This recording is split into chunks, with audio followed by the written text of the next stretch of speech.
Hello friends, આજે આપણે પાલકની ભાજી બનાવવાની છે। પાલકની ભાજી બધા બનાવતા જ હોય છે, પણ હું કંઈક અલગ જ વઘારથી બનાવું છું, એટલે એકદમ ટેસ્ટી પાલકની ભાજી બને છે। તમે જોઈ શકો છો ફ્રેન્ડ્સ, કેટલી સરસ આપણી પાલકની ભાજી બની છે। અને એનો વઘાર કરવાની પણ રીત અલગ છે। તમારી ટ્રીક અને ટિપ્સને તમે ફોલો કરશો, વિડીયો એન્ડ સુધી જરૂરથી જોજો। ચાલો મારા રસોડામાં તો મેં એક પૂરી પાલક એટલે 500 ગ્રામ પાલકને સરસ ધોઈને ચોપ કરી લીધી છે, અને એમાં 8 થી 10 લીલા મરચાં એડ કર્યા છે। તીખા મરચાં એટલે સરસ એવી પાલકની ભાજી તીખી પણ બનવાની છે। તો આ રીતે આપણે બધું ધોઈને લઈ લેવાનું છે। તમે જોઈ શકો છો ફ્રેન્ડ્સ કે પાલકની ભાજીને મેં સુધારીને ધોઈને મરચાં એડ કરી લીધા છે, અને આપણે હવે તેલ મૂકી દેવાનું છે। એક કડાઈમાં તેલ મૂક્યું છે આપણે 2 થી 3 ચમચા જેટલું, અને વધારે ઓછું તમે કરી શકો છો। અને વઘાર અલગ જ છે, રાઈ જીરું નહીં, પણ આપણે ડાયરેક્ટ એમાં લસણ વઘારવાનું છે। તો આ રીતે એકદમ બારીક ચોપ કરેલું લસણ છે ને, એને આપણે વઘાર કરી લેવાનો છે। ના રાઈ કે ના જીરું, પહેલાં વઘાર આપણે લસણનો કરવાનો છે, અને લસણ થોડું એવું કકડી જાય પછી આપણે આગળની પ્રોસેસ કરવાની છે।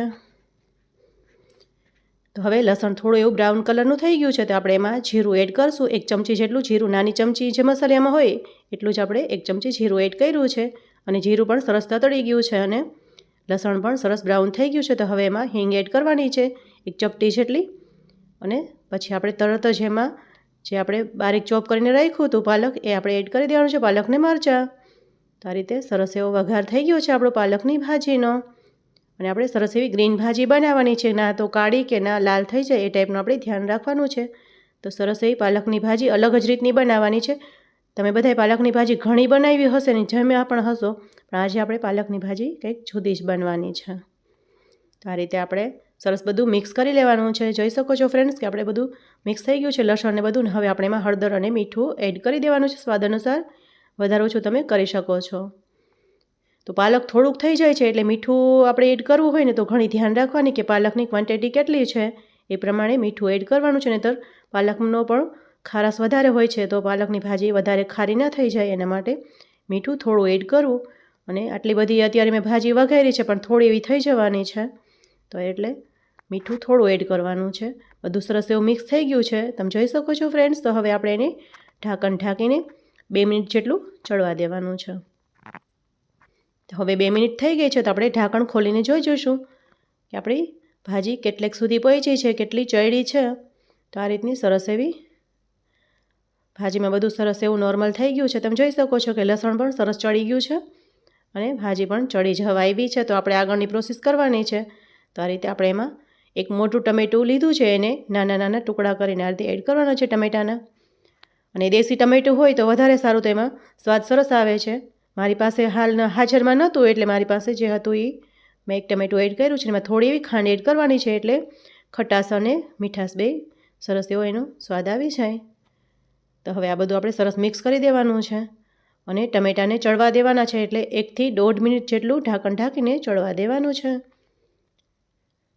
તો હવે 1-1.5 મિનિટ પછી આપણે જોઈ જોઈશું કે ભાજી આપણી કેટલી ચડી છે।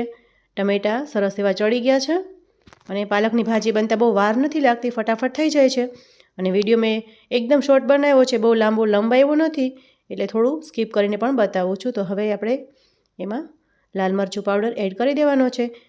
કેટલો કરવો હોય તમારા ઉપર ડિપેન્ડ છે, કે તમે તીખું મરચું વધારે એડ કર્યું હોય તો થોડું મરચું પાવડર ઓછું એડ કરી શકો છો। તો આ રીતે આપણે સરસ એવું મરચું એડ કરી દીધું છે, લાલ મરચું પાવડરને આપણે બધું મિક્સ કરી દેવાનું છે। અને મરચાં ઓલરેડી તીખા જ હતા એટલે મેં મરચું પાવડર થોડો ઓછો એડ કર્યો છે। તો હવે મરચું જે છે લાલ મરચું પાવડર એને ચડવા દેવાનો છે, અને પછી આપણે એમાં થોડોક એવો ગરમ મસાલો એડ કરવાનો છે। એમાં તમે ચાટ મસાલો પણ એડ કરી શકો છો, મેગી મસાલો પણ એડ કરી શકો છો, થોડું એવું ચપટી એવું આમચૂર પાવડર પણ એડ કરી શકો છો। મારી પાસે હાલ હાજર નહોતું એટલે મેં આ રીતે થોડો એવો ગરમ મસાલો એડ કર્યો છે, અને બધું સરસ મિક્સ થઈ ગયું છે, અને આપણી ભાજી સરસ એવી બની છે, તમે જોઈ શકો છો।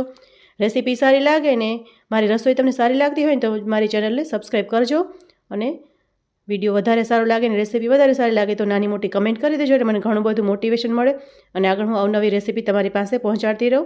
તો સરસ એવી આપણી પાલકની ભાજી બનીને રેડી થઈ ગઈ છે।